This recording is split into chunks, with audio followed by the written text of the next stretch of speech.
As relevant as the words from the responsive reading are to modern times, it is hard to believe they were written over 150 years ago. As I was researching integrity, I rediscovered Margaret Fuller, a 19th century women's rights advocate and Unitarian figure that I haven't read in depth since college.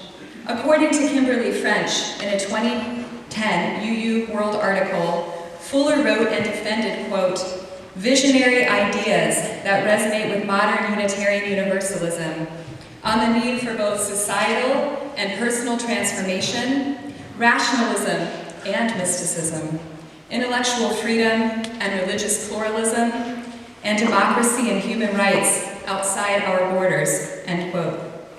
To me, Fuller is the epitome of integrity, and that she lived a life consistent with her virtues, however unacceptable for a woman of her era.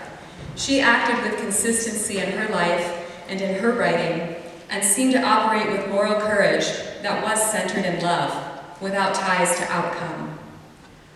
Fuller began working on an essay entitled The Great Lawsuit, Man versus Men, Woman versus Women in the 1840s. Initially published in the transcendentalist journal The Dial in serial format, the work came to be published as her manifesto entitled Women in the 19th Century. At the core of this work was a radical idea that at the time offended many. It was the idea that in order for both men and women to experience freedom and enlightenment, women would need to be granted equality as to have greater spiritual and intellectual freedom. She made the point that both men and women would continue to suffer as long as women were treated as inferior. Though she did not write at length about other marginalized groups, I argue that as long as we marginalize and oppress others, we all suffer. The lesson for me in Fuller's life and writing comes from her dark night of the soul and the societal pressure that caused her to fall into a deep depression once her male intellectual friends went off to Harvard and her female friends all became wives. Beginning at the age of 3, Fuller was trained rigorously as an intellectual by her father, who often employed harsh methods, including waking her in the middle of the night to recite passages she was being taught. Fuller found it difficult to find her way in a society that all but forbid female intellectuals. Many males were critical of her for being too masculine, while many females abhorred her for not knowing her feminine place in society. Though she possessed a great deal of integrity, these incessant criticisms caused her to become divided within, to question her integrity. In various times during my life, I too have found myself divided within, my integrity compromised. Recently, an artist who I loosely follow on Instagram posted a series of raw and beautiful self-portraits along with the words, I am no longer holding allegiance to politeness and niceties when it comes to my well-being and wholeness.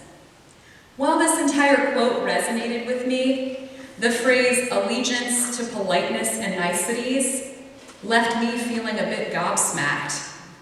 As a female coming of age at the end of the 20th century, society shaped me to be nice, to always be polite.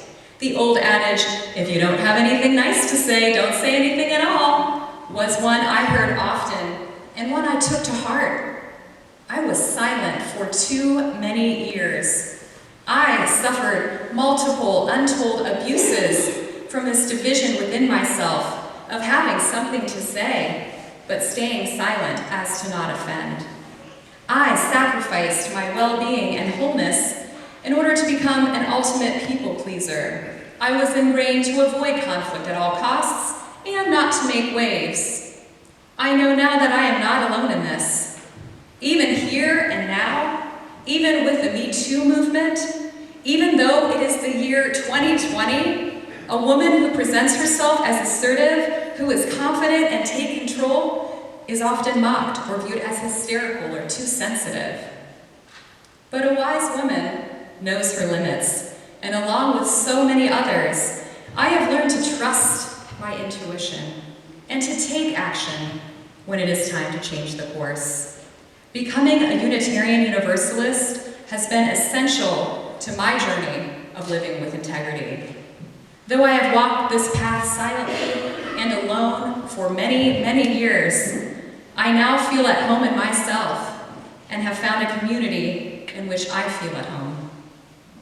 I now trust and respect my personal and emotional integrity and speak my voice, even if what I have to say might have the potential to offend another's sensibilities, though I do strive to operate from a place of love and moral courage.